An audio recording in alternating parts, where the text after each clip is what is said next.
ত্রয়োদশ জাতীয় সংসদ নির্বাচন উপলক্ষে উত্তরের শস্য ভাণ্ডার খ্যাত জয়পুরহাট জেলাও ভাসছে নির্বাচনী হাওয়ায়। দীর্ঘদিন জেলার দুটি আসনই ছিল বিএনপির দখলে, তবে এবারে দলটিতে চ্যালেঞ্জ জানাতে প্রস্তুত জামায়াত। দীর্ঘ 17 বছর জেলায় কাঙ্ক্ষিত উন্নয়ন না হওয়ায় ক্ষোভ রয়েছে ভোটারদের মধ্যে। জয়পুরহাট প্রতিনিধি রেজল করিম রেজাকে সঙ্গে নিয়ে তাইফুর রহমান তুহিনের রিপোর্ট।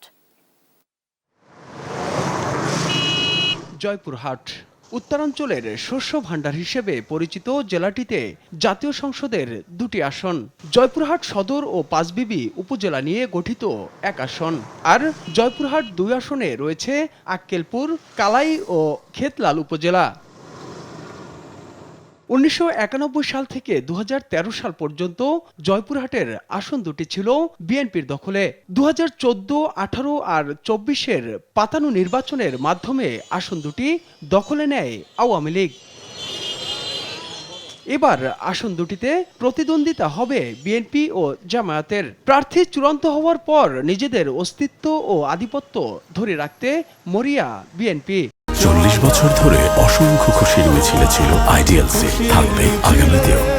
বিএনপির প্রতি সাধারণ মানুষের আস্থা আছে এবং ভরসা আছে, এবং আগামী দিনে আমাদের অনেক প্রত্যাশা আছে, যে প্রত্যাশা আমরা একটি আধুনিক বাংলাদেশ গড়তে চাই। যে একমাত্র বিএনপি এ দেশকে একতাবদ্ধ এবং এই দেশকে একটা সমৃদ্ধশালী দেশ হিসেবে গড়ে তুলতে পারে, এ ধরনের ধারণা মানুষের মধ্যে ইতিমধ্যে প্রতিষ্ঠিত হয়েছে, এবং এখানে ধর্ম বর্ণ নির্বিশেষে সকল শ্রেণীর মানুষ বিএনপির পতাকা তোলে আসতেছে। পিছিয়ে নেই জামায়াত ইসলামীও।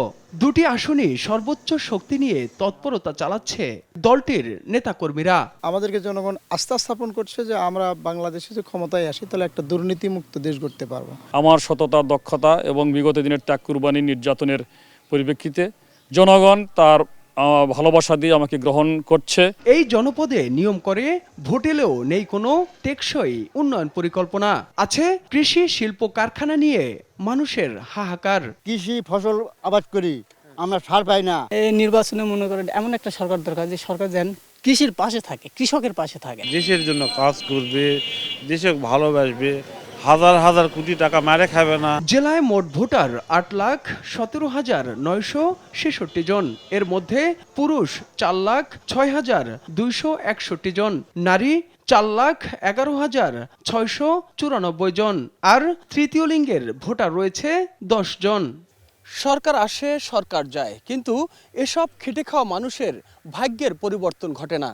তাই আগামী নির্বাচনকে সামনে রেখে তারা এমন সরকার গঠন করতে চান যারা এই খেটে খাওয়া মানুষগুলোর ভাগ্যের উন্নয়নে ভূমিকা রাখবেন।